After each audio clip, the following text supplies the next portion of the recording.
오늘 말씀은 요한복음 19장 1절부터 16절까지 말씀입니다. 이에 빌라도가 예수를 데려다가 채찍질하더라. 군인들이 가시나무로 관을 엮어 그의 머리에 씌우고 자색 옷을 입히고 앞에 가서 이르되 유대인의 왕이여 평안할지어다 하며 손으로 때리더라. 빌라도가 다시 밖에 나가 말하되 보라, 이 사람을 데리고 너희에게 나오나니 이는 내가 그에게서 아무 죄도 찾지 못한 것을 너희로 알게 하려 함이로라 하더라. 이에 예수께서 과식관을 쓰고 자색 옷을 입고 나오시니 빌라도가 그들에게 말하되 보라, 이 사람이로다 하매 대제사장들과 아랫사람들이 예수를 보고 소리질러 이르되 십자가에 못 박으소서, 십자가에 못 박으소서 하는지라. 빌라도가 이르되 너희가 친히 데려다가 십자가에 못 박으라. 나는 그에게서 죄를 찾지 못하였노라. 유대인들이 대답하되 우리에게 법이 있으니 그 법대로 하면 그가 당연히 죽을 것은 그가 자기를 하나님의 아들이라 함이니이다. 빌라도가 이 말을 듣고 더욱 두려워하여 다시 관정에 들어가서 예수께 말하되 너는 어디로부터냐 하되 예수께서 대답하여 주지 아니하시는지라. 빌라도가 이르되 내게 말하지 아니하느냐? 내가 너를 놓을 권한도 있고 십자가에 못 박을 권한도 있는 줄 알지 못하느냐? 예수께서 대답하시되 위에서 주지 아니하셨더라면 나를 해할 권한이 없었으리니 그러므로 나를 내게 넘겨준 자의 죄는 더 크다 하시니라. 이러함으로 빌라도가 예수를 놓으려고 힘썼으나 유대인들이 소리질러 이르되 이 사람을 놓으면 가이사의 충신이 아니니이다. 무릇 자기를 왕이라 하는 자는 가이사를 반역하는 것이니이다. 빌라도가 이 말을 듣고 예수를 끌고 나가서 돌을 깐 뜰 히브리 말로 가바다에 있는 재판석에 앉아 있더라. 이날은 6월절의 준비일이요 때는 제6시라. 빌라도가 유대인들에게 이르되 보라, 너의 왕이로다. 그들이 소리 지르되 없이 하소서 그를 십자가에 못 박게 하소서. 빌라도가 이르되 내가 너희 왕을 십자가에 못 박으랴.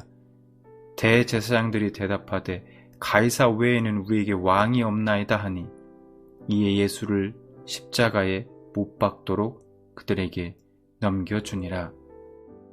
아멘.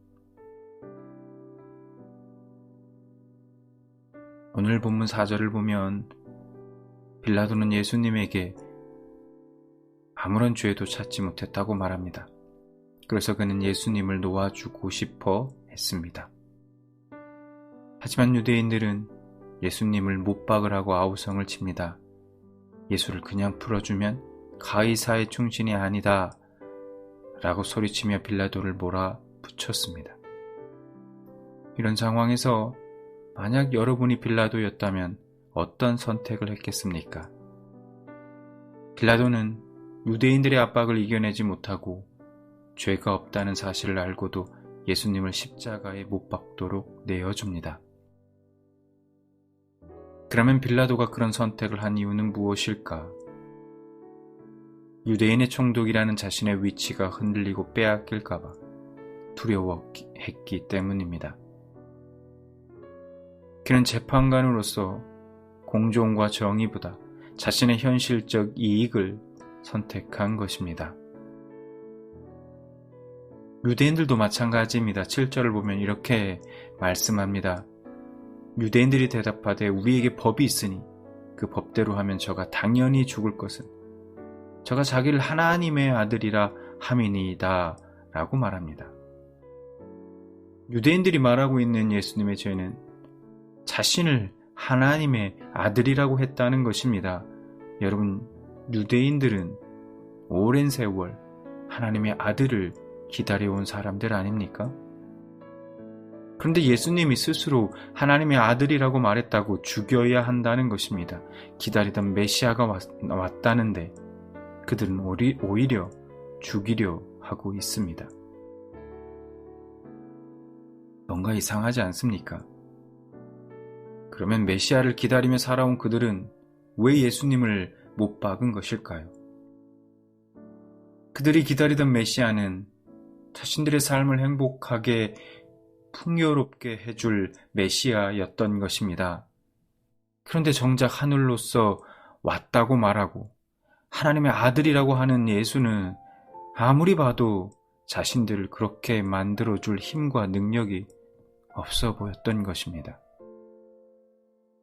한없이 약하고 무기력하게만 보였습니다.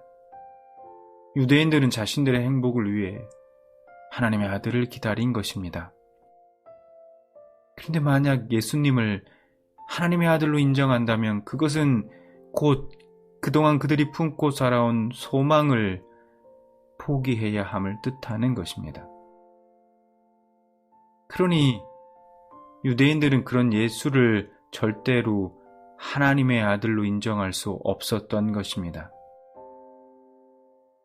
또 한 가지 이유가 있습니다. 지금 유대인들은 누구 편에 줄을 서는 것이 자신들에게 득이 되는지 잘 알고 있습니다. 지금 예수 편에 서봤자 아무 이득이 없습니다. 권력자들인 대제사장들과 장로들 편에 서는 것이 훨씬 더 이익이라고 판단했던 것입니다. 결국 그들 자신들의 이익과 행복을 위해 예수를 십자가에 못 박았던 것입니다. 오늘 말씀 속에서 우리 자신을 돌아봅니다. 매일의 삶 속에서 예수님과 나의 이익 사이에서 나는 어느 자리에 서는지, 어느 쪽에 서는지, 무엇을 선택하고 살아가는지 돌아보게 됩니다. 아무리 내가 손해보고 아무런 득이 되지 않을 것 같아도 언제나 기꺼이 주저하지 않고 주님 편에 서는 여러분들이 되시기 바랍니다.